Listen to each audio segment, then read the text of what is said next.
제80화 적벽대전 제1장 좌우가 그를 군막으로 옮긴 뒤 장수들이 달려와 안부를 묻고 모두 놀라 서로 쳐다보며 탄식했다. 아, 이 일을 어찌한단 말인가? 강북의 백만대군이 호랑이처럼 웅크리고 있다가 고래처럼 삼키려 하는 이때에 도독께서 이르시니 만일 조조군이라도 쳐들어온다면 어찌한단 말인가? 장수들은 이 상황을 손구원에게 급히 알리는 한편 의원을 청해 치료토록 했다. 그들 가운데서도 가장 걱정이 많은 사람은 노숙이었다. 답답한 나머지 그는 제갈량을 찾아가 주유가 갑자기 쓰러지게 된 자초지종을 들려주었다. 그러자 제갈량이 물었다. 공은 어찌 생각하십니까? 노숙이 말했다. 이는 조조에겐 복이고 강동엔 재앙이 아니겠소. 그러자 제갈량이 웃으며 말했다. 공군의 병은 의원을 부르지 않아도 내가 능히 고칠 수 있습니다. 정말 그럴 수만 있다면 나라를 위해 큰 다행이겠소. 같이 가서 병세를 살펴봅시다. 노숙은 제갈량에게 같이 가서 병세를 살펴보자고 청했다. 이에 두 사람은 주유의 군막으로 향했다. 노숙이 먼저 들어가서 보니 주유는 이불을 뒤집어 쓰고 누워 있었다. 노숙이 주유에게 물었다. 도독, 병세가 좀 어떠십니까? 가슴과 배가 쥐어짜는 듯 아프고 때로 정신도 혼미하오. 약이나 음식은 좀 드셨습니까? 구역질이 나서 약을 넘길 수가 없구려. 조금 전 제갈공명을 만나러 갔더니 도독의 병을 고칠 수 있다고 합디다. 지금 군막 밖에 와 있으니 청해드려 치료를 받아보는 게 어떻습니까? 그럼 들어오라고 하시죠. 주유는 좌우의 부축을 받아 침상에 일어나 앉았다. 이윽고 안에 들어온 제갈량이 주유에게 말했다. 며칠 동안 조난을 뵙지 못하였으나 귀하신 몸이 이렇게 되실 줄은 꿈에도 몰랐습니다. 사람에겐 아침 저녁으로 화복이 있다고 하였는데 어찌 스스로 보존할 수 있겠소. 하지만 하늘엔 예측 못할 비바람이 있다고 하였으니 사람이 어찌 능히 헤아리겠습니까? 이 말을 듣자 주유는 낯빛을 바꾸며 끙하는 신음소리를 냈다. 제갈량이 물었다. 도독, 가슴이 답답하고 무엇이 꽉 막혀 있는 것 같지 않으십니까? 바로 그렇소이다. 반드시 시원해지는 약을 써서 풀어야 합니다. 시원해지는 약을 먹었으나 아무 효험도 없었소. 아닙니다. 먼저 기운을 다스리시고 기운이 순해지면 숨 쉬는 동안 병이 절로 나을 것입니다. 주유는 제갈량이 자기 마음을 꿰뚫어 보는 것 같아 슬쩍 떠보았다. 기운을 순하게 하자면 무슨 약을 먹어야겠소? 제갈량이 웃으며 말했다. 기운을 다스리는 처방이 제게 있는데 가르쳐 드릴까요? 가르쳐 주시오. 제갈량은 종이와 붓을 달라 하여 좌우를 물리친 다음 남들이 보지 못하게 16글자를 써내려갔다. 역적조조 이기자면 화공책이 필요하여 모든 준비 갖췄으나 빠진 것은 동풍이네. 도독이 앓고 있는 병이 근원이 바로 이것이지요. 글쓰기를 마친 제갈량이 종이를 건네자 주유는 읽어보고 크게 놀랐다. 제갈공명은 참으로 귀신 같은 자로구나. 내 심사를 꿰뚫어보고 있으니 이실직고할 수밖에 없지 않겠는가. 그렇게 생각한 주유는 웃으며 말했다. 이미 내 병의 근원을 알았으니 무슨 약을 써야 하겠소? 사태가 위급하니 즉시 가르쳐주기 바라오. 비록 재주는 없지만 일찍이 이인을 만나 기문둔갑하는 하늘의 계시를 적은 책을 전수받았기에 비바람을 부를 수 있습니다. 도독께서 동남풍이 필요하시다면 남병산에 칠성단이라는 이름의 단 하나만 세우시면 될 것입니다. 그 단의 높이는 각층 9자씩 3층을 쌓고 120명이 깃발을 들고 둘러서야 합니다. 저는 단 위에서 술법을 쓸 것입니다. 그리하여 사흘낮 사흘밤 동안 세찬 동남풍을 불게 하여 도독의 공격을 도우면 어떻겠습니까? 사흘낮 사흘밤은 고사하고 세찬 바람이 하룻밤만 불어도 큰일을 이룰 수 있소이다. 그러나 사세가 다급하니 늦으면 안 될게요.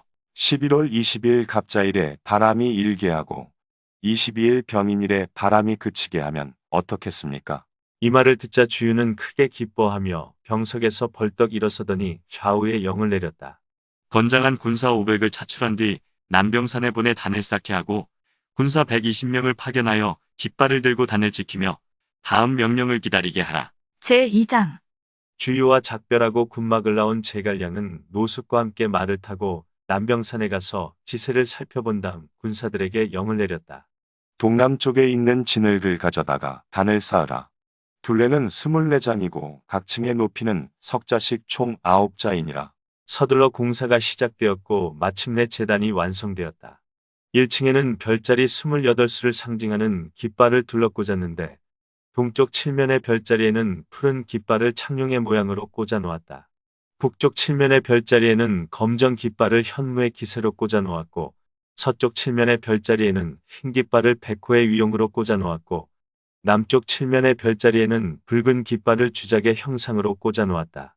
2층에는 빙 둘러가며 64면의 누런 깃발을 꽂았고 64개에 따라 8방위로 나누어 세웠다. 3층에는 4사람을 세웠는데 머리에는 모두 상투관을 쓰고 검은 비단도포를 입었으며 도사들이 입는 봉 위에 넓은 띠를 두르고 귀인이 신는 붉은 신을 신고 옷에 들이우는 띠를 길게 늘어뜨렸다. 앞쪽 왼편에 서 있는 사람이 잡은 장대 끝에는 닭깃털로 장식을 달아 풍향을 알아볼 수 있도록 했다. 앞쪽 오른편에 서 있는 사람이 잡은 장대 끝에는 칠성을 그린 좁고 긴 띠를 묶어 바람의 세기를 알아볼 수 있게 했다. 그리고 뒤편 왼쪽에 서 있는 사람은 보검을 받들고 있게 하고 뒤편 오른쪽에 서 있는 사람은 향로를 받들고 있게 했다. 단 밑에는 24명이 각자 깃발 일산 큰 가지창 긴 창 누런 깃발 흰 도끼 붉은 깃발 검은 깃발 등을 들고 사방으로 둘러서 있게 했다. 그리고 주유에게 약속한 11월 20일 갑자 길일이 되자 제갈량은 목욕 재개한 다음 도복을 입고 맨발에 머리를 풀어 헤친 채 단 앞으로 나와 노숙에게 말했다. 자경은 지금부터 군중에 돌아가 공군이 용병하는 일을 도와주십시오. 혹 내 기도에 응답이 없더라도 괴이적게 여기지는 마시고요. 노숙은 작별하고 돌아갔다. 제갈량은 단을 지키는 장수와 군사들에게 영을 내렸다. 멋대로 자리를 떠서도 안 되고 고개를 돌려 귓속말을 주고받아도 안 되며 엉겁결에 말하거나 떠들어도 안 되고 놀라 호들갑을 떨어도 안 된다. 만일 명령을 어기는 자가 있으면 가차없이 목을 빼겠다. 알겠나? 예, 명을 받들겠습니다. 군사들이 우렁차게 대답했다. 제갈량은 단 위로 천천히 올라갔다. 방위가 제대로 잡혔는지 살펴본 다음 향로의 향을 사르고 주발에 물을 따랐으며 하늘을 우러러 묵도했다. 묵도하거나 술법 불행한다고 무슨 바람이 불겠는가? 하지만 이 지역의 기후에 익숙한 제갈량은 관찰과 꼼꼼한 기록을 통해 계절의 기후 변화에 따라 겨울철에도 바람의 방향이 동남풍으로 잠시 바뀔 때가 있다는 것을 알고 있었기에 묵도와 술법으로 바람을 부르는 것 같은 연극을 취했던 셈이다. 이는 지난날 황건적의 장보가 자연현상을 이용하면서 주문으로 풍우를 부르는 것처럼 행동했던 것과 비슷하다. 단을 내려온 제갈량은 군막으로 들어가 잠시 쉬면서 군사들에겐 교대로 밥을 먹게 했다. 제갈량은 이렇게 하루에 3번 단에 올라가고 3번 단을 내려왔다. 그러나 동남풍이 불 김새는 전혀 보이지 않았다. 한편 주유는 정보와 노숙 등 한 무리의 군관들을 불러들여 함께 군막에서 기다리고 있었다. 동남풍이 불기만 하면 즉시 군사를 출동하는 한편 손권에게 보고하여 지원을 얻을 계획이었다. 황계는 이미 불붙일 화공선 20척을 준비하고 각 뱃머리에는 적의 배에 잘 박히도록 끝이 뾰족한 대못을 빽빽이 박아두었다. 그리고 배 안에는 갈대와 마른 장작을 가득 실은 다음 생선 기름을 붓고 그 위에 다시 유황과 염초 등 이나물질을 듬뿍 뿌린 뒤에 기름 먹인 푸른 천을 덮어 씌워 불량선으로 위장했다. 뱃머리에는 청룡이 그려진 대장 깃발을 세우고 배꼬리에는 작은 쾌속선을 메어두고 주유의 명령이 떨어지기만 기다리고 있었다. 한편 감령과 감택은 주유 진영의 거짓투항한 채화와 체중을 수상군영 안에 붙들어두고 매일 술판을 벌여 그들의 졸기에 한 사람도 강기슬구로 올라가지 못하게 했다.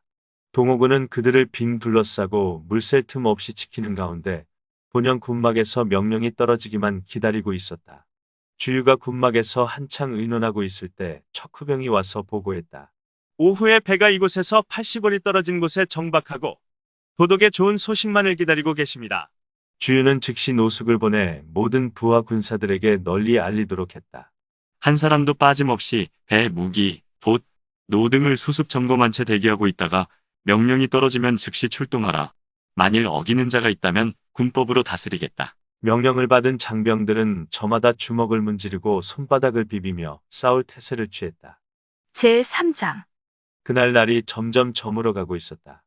그런데도 하늘은 여전히 청명하여 미풍조차 일지 않았다.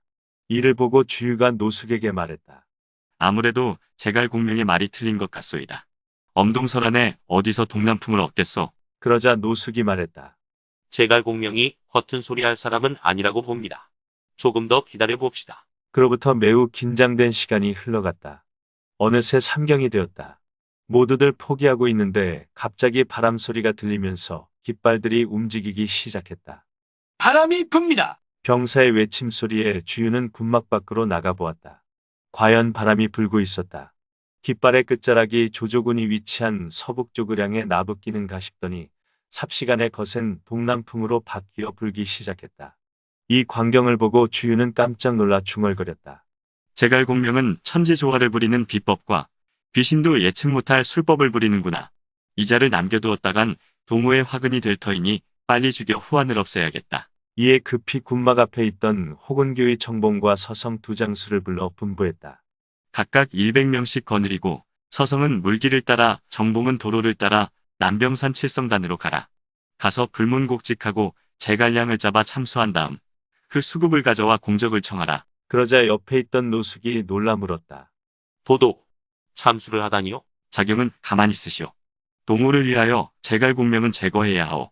서성과 정봉이 어리둥절한 표정을 짓자 주유가 다시 호통쳤다. 그대들은 무얼 하고 있는가? 얼른 가서 제갈공명의 목을 베어오지 않고 예, 명을 받들겠습니다. 두 장수는 명을 받고 물러나왔다. 서성이 배를 타자 100명의 무사들이 힘껏 노를 쭈었고 정봉이 말에 오르자 100명의 활잡이 쇠뇌잡이가 말을 몰아 남병산으로 달려갔다. 가는 길에 동남풍이 세차게 불었는데 이를 두고 뒷사람은 다음과 같이 읊었다.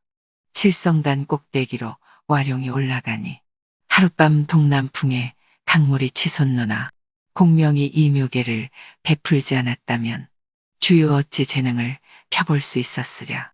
정보의 기마병이 먼저 도착해보니 칠성단 위에는 깃발을 든 군사들이 바람을 맞고 서 있었다. 정봉은 말에서 내려 칼을 뽑아들고 단으로 올라갔으나 제갈량의 모습이 보이지 않았다. 이에 단을 지키던 군사들에게 급히 물었다. 제갈량은 어디 있느냐? 방금 단을 내려가셨습니다. 정봉이 서둘러 단을 내려가 찾고 있을 때 서성의 배가 도착했다. 두 사람은 강가에서 만나 그곳을 지키던 병사들에게 물었다. 제갈량을 보지 못하였느냐? 어제 저녁 회속선 한 척이 저 앞 여우러기에 정박해 있더니 조금 전 제갈량이 머리를 풀어헤친 채 그 배를 타더군요. 상류로 올라갔습니다. 정봉과 서성은 수륙 두 갈래로 나누어 추격하기로 했다. 서성은 바람을 받도록 돛을 활짝 펴라고 지시했다. 뒤따라 가보니 제갈량이 탄 배는 멀리 달아나지 못했다. 이물에 선 서성이 큰 소리로 외쳤다. 군사는 멈추시오. 도독께서 청이 있으십니다. 그러자 제갈량은 고물에 선 채 크게 웃었다. 하하하, 도독에게 전해주오. 용병이나 잘하시라고. 제갈량은 잠시 학으로 돌아갔다고. 뒤에 다시 만날 날이 있을 것이오. 서성이 다시 외쳤다. 잠시 멈추시오. 기묘하게 드릴 말씀이 있습니다. 그러나 제갈량은 여전히 웃으며 말했다. 나는 도독이 나를 용납하지 못하고 반드시 해치러 올 것을 짐작하고 있었소. 그래서 조자룡에게 나를 데리러 오라고 미리 부탁해 두었던 것이니 장군은 굳이 추격하지 마시오. 그러나 서성은 제갈량이 탄 배에 돛이 올려지지 않은 것을 보고 계속 추격했다. 두 배의 거리가 좁혀지자 고물 쪽에 조은이 벌떡 일어서더니 활에 화살을 매기며 큰 소리로 외쳤다. 내가 바로 상산 조자룡이다. 명을 받들어 군사를 모시러 왔는데 어찌 우리를 추격하는 것이냐. 원래 화살 한 대로 너를 쏘아 죽일 생각이었다만 그리 되면 두 집안의 화목 분위기가 깨질 터이니 내 활솜씨나 보여주마. 말을 마치자 활을 당겼다. 피잉하고 날아간 화살은 서성의 배에 걸린 돛끈을 정확히 맞췄다. 돛이 물속으로 떨어지면서 배가 한쪽으로 기우뚱했다. 이 바람에 놀란 군졸들이 아우성을 쳤다. 조은은 즉시 자기 배에 돛을 올리더니 순풍을 타고 미끄러지듯 달아났다. 그 속도가 마치 날아가는 것처럼 빨랐으므로 서성은 도저히 추격할 수가 없었다. 이 광경을 기슭에서 보고 있던 정봉이 서성을 불렀다. 서성이 기슭으로 다가가자 그가 말했다. 제갈량의 귀신 같은 지략은 사람이 따라갈 수 없네. 게다가 조은은 혼자서 1만 명의 적을 상대할 수 있는 만인지적의 용장일세. 그대도 방향 장판에서 활약한 그 의무용을 잘 알고 있지 않은가. 그러니 이대로 돌아가서 사실대로 보고할 수밖에 없네. 듣고 보니 옳은 말이었다. 이에 서성은 정봉을 따라 본영으로 돌아가서 주유에게 고했다. 우리가 도착하니 벌써 배를 타고 달아나고 있었습니다. 제갈량은 추격이 있을 줄 미리 짐작하고 조은에게 자신을 데리러 오라는 약속을 해두었던 듯 싶습니다. 크게 놀란 주유는 탄식했다. 그토록 꾀가 많으니 내가 밤낮 불안한 게요. 그러자 노숙이 일깨웠다. 우선 조조부터 격파하고 나서 다시 도모하는 게 좋겠습니다. 그 말을 들은 주유도 고개를 끄덕였다. 그리합시다. 제4장. 주유는 곧 장수들을 불러들여 명을 내리기 시작했다. 맨 먼저 영을 받은 것은 감령이었다. 장군은 체중과 항복해온 병사들을 이끌고 남쪽 기슭을 따라 이동하다가 국군의 깃발을 들고 오림 쪽으로 건너가시오. 그곳이 바로 조조의 군량 저장소요. 적진 깊숙이 들어가 불을 질러 신호하시고 채화는 내가 쓸 데가 있어 그러니 이곳에 남겨두고 가시오. 두 번째는 태사자였다. 장군은 군사 3천을 거느리고 곧장 황주 경계로 달려가 합비에서 오는 조조의 지원군을 막으시오.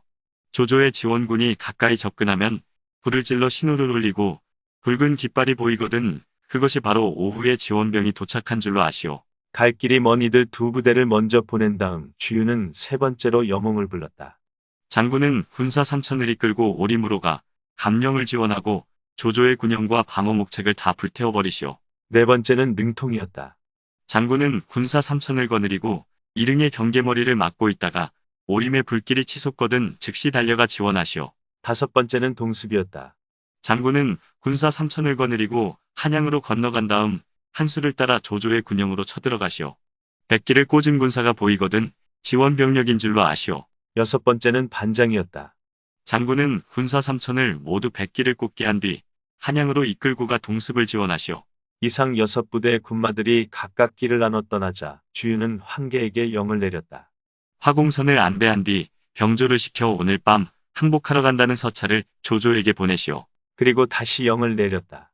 싸움배를 4개 부대로 나누어 황공복이 탄 배를 뒤따라가다가 응원토록 한다. 그리고는 사개 부대를 지휘할 군관을 잇따라 호명했다. 제1대는 한당. 예? 제2대는 주태. 예. 제3대는 장음. 예. 제4대는 진무. 예. 이상 네 장군은 싸움배를 각기 300척씩 이끌고 진격하되 전면에는 화공선을 20척씩 앞세우라. 예. 명을 받들겠습니다. 한당 주태 장음 진무가 명을 받들고 물러났다. 야전군에 대한 작전 명령을 모두 내린 주유는 다시 문양 서성과 승현 정봉에게 영을 내렸다.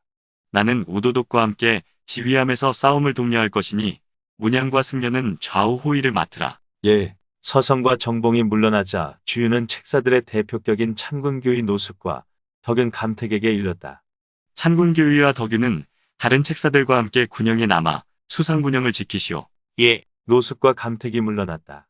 이를 옆에서 지켜보던 우도독 정보는 주유의 지휘에 법도가 있는 것을 보고 한복을 금치 못했다.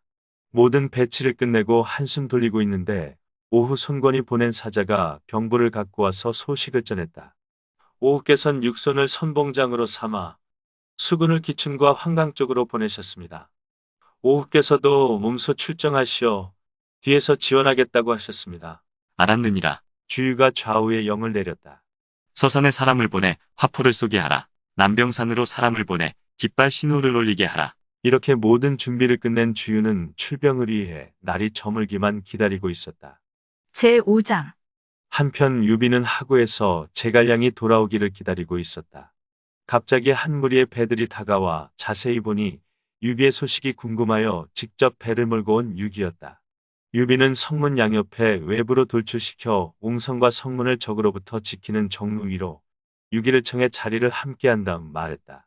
동남풍이 분지 5회인데 공명을 데리러 간 자령이 아직 돌아오지 않으니 여간 걱정이 아닐세. 그때 문득 하급장교 한 사람이 손을 들어 멀리 번구왕을 가리키며 외쳤다.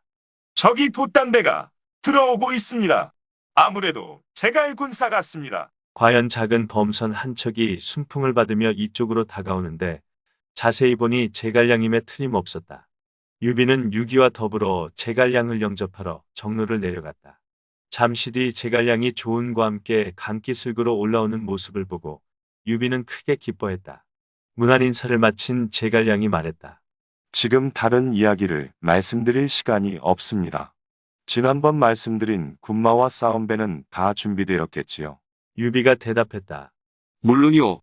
준비를 끝내고 제갈 군사를 기다리고 있었소. 제갈량은 즉시 유비 6기와 함께 군막에 들어가 좌정한 뒤 여러 장수들을 둘러보다가 먼저 조은에게 영을 내렸다.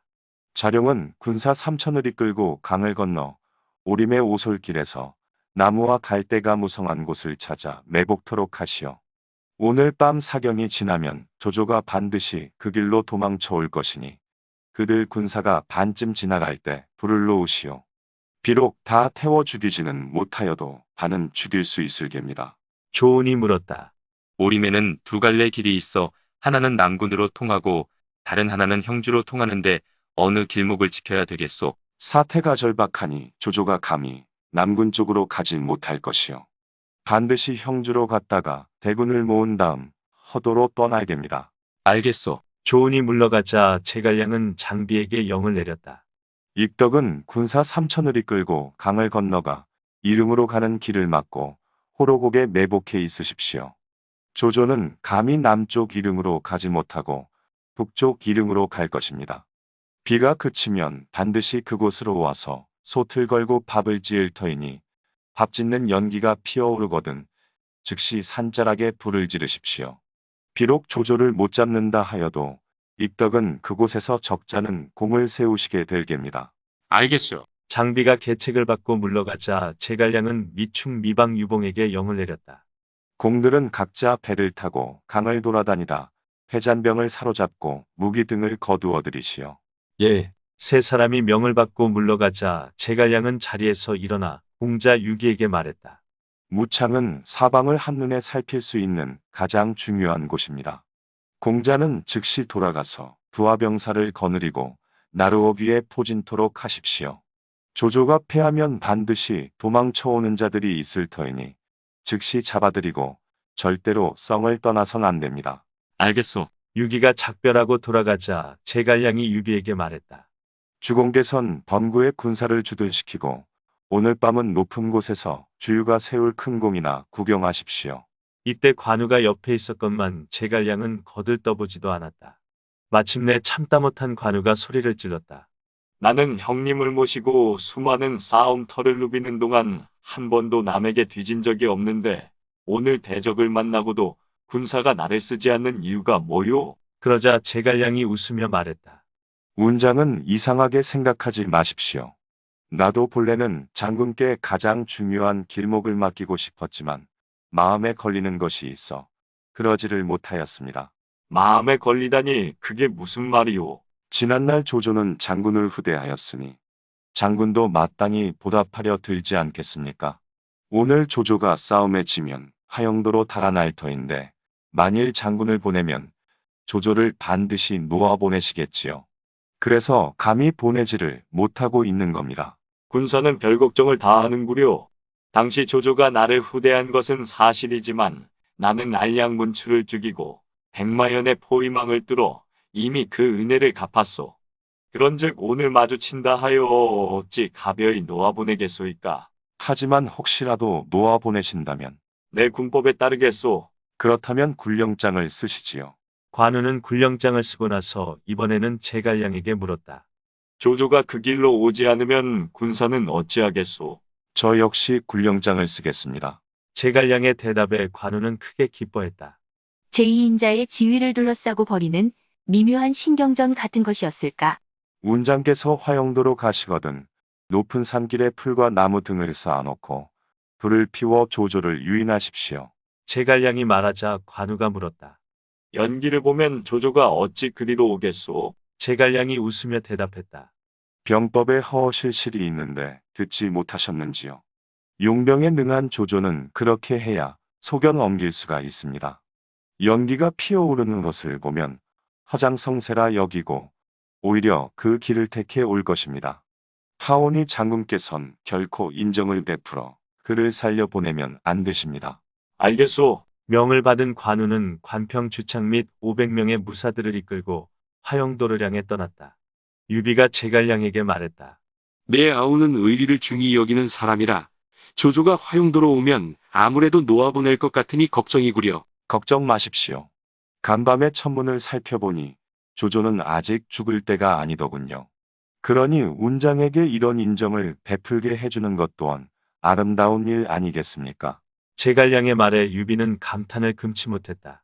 선생의 귀신 같은 헤아림은 따를 사람이 없구려. 유비는 손건과 간홍에게 남아서 서엉을 지키라 하고 자신은 주유가 싸우는 모습을 구경하기 위해 제갈량과 함께 번구로 향했다. 제6장. 이 시각 조조는 본영에서 여러 장수들과 상의하며 황계의 소식이 오기만을 기다리고 있었다. 그날 동남풍이 세차게 불어오자 정욱이 들어와서 조조에게 고했다. 오늘은 동남풍이 부니 마땅히 방비를 취하셔야만 합니다. 그러자 조조가 웃으면서 말했다. 동짓날은 따스한 기운이 되살아나 날씨가 변덕을 부리기도 하니 어찌 동남풍인들 없겠느냐. 하나도 이상할 게 없다. 그때 병사 하나가 달려 들어와서 보고했다. 강동에서 작은 배 한 척이 도착하였는데 황계의 밀서를 가지고 왔다 합니다. 그래, 들여보내거라. 조조는 그 사람을 급히 불러들이도록 했다. 그가 내민 황계의 밀서는 다음과 같았다. 주유의 감시가 엄하여 빠져나올 방법이 없었습니다. 지금 파양호에서 군량을 실은 배가 막 도착하였습니다. 주유가 제게 순찰을 맡으라 하여 방편이 생겼습니다. 아무튼 강동에 이름난 장수를 죽여 그 수급을 바치며 항복하게 싸우니 오늘 밤 이경쯤 청룡이 그려진 대장 깃발을 꽂은 배가 보이거든. 바로 군량을 실은 배인 줄로 아십시오. 조조는 크게 기뻐했다. 그래서 장수들과 함께 수상군영 안에 있는 큰 배에 올라 황계의 배가 오기만을 기다렸다. 같은 시각 강동의 주유는 날이 저물자 채화를 불러내 수하군사에게 그를 묶어 꿀리라는 영을 내렸다. 이에 깜짝 놀란 채화가 외쳤다. 나는 아무 죄도 없는데 왜 이러시는 거요? 주유가 말했다. 죄가 없다고? 너는 대체 어떤 놈이기에 이곳에 와서 감히 거짓 항복을 하였느냐? 내 지금 출정을 기원하는 제사에 바칠 재물이 모자라니 내 목을 좀 빌려야겠다. 잡았대도 소용없다는 걸 알고 채화는 공모자들을 끌고 들어가는 물귀신 작전을 폈다. 나 혼자가 아니다. 그게 무슨 소리냐? 너희 편의 감택과 감령도 나와 공모하였느니라. 그 말에 주유가 껄껄 웃었다. 하하하, 어리석은 놈 같으니라고. 그들은 내가 시켜서 한 일이니라. 이에 사태를 깨달은 채화는 자신이 어리석었음을 후회했으나 이미 때가 늦었다. 주유는 그를 강변에 세워놓은 커다란 군기 밑으로 끌고 오라 명했다. 이윽고 그가 깃발 밑으로 끌려오자 술을 올리고 종이를 불살라 공중으로 올린 다음 단칼에 그의 목을 쳐 출정제의 제물로 바쳤다. 배를 띄워라. 주유가 출정 명령을 내렸다. 황계는 심장을 보호하는 엄심갑에 철판을 두르고 날카로운 칼을 든 채 세 번째 배에 타고 있었는데 배 위에는 선봉장 황계라고 커다랗게 내려쓴 깃발이 세워져 있었다. 황계 일행은 순풍을 타고 적벽을 향해 출발했다. 때마침 동풍이 세차게 불어 물결이 사납게 일렁거렸다. 중군에 있던 조조가 멀리 강 건너를 바라보니 수면은 떠오르는 달빛을 받아 흡사 수만 마리의 금빛 뱀이 꿈틀꿈틀 물결을 뒤엎으며 희롱하는 것 같았다. 바람을 맞고선 조조는 크게 웃으며 벌써 싸움에 다 이긴 듯한 기분이었다. 그때 병사 하나가 손을 들어 먼 곳을 가리켰다. 희미하지만 저기 강남 쪽에서 한 무리의 돛담배들이 바람을 타고 이리로 오고 있습니다. 조조가 높은 곳에 자리 잡은 뒤 살펴보고 있으려니 예의 병사가 다시 아뢰었다. 모두 청룡이 그려진 대장 깃발을 꽂았습니다. 그 가운데 큰 깃발에는 위쪽에 선봉장 황계라는 이름이 쓰여 있습니다. 조조가 웃으며 말했다. 오냐? 공복이 항복하러 오다니 이는 하늘이 나를 도우심이로다. 배들이 점점 가까이 다가왔다. 유심히 바라보고 있던 정욱이 조조에게 말했다. 저 배들은 속임수가 있습니다. 수상군영에 접근하지 못하도록 하십시오. 조조가 말했다.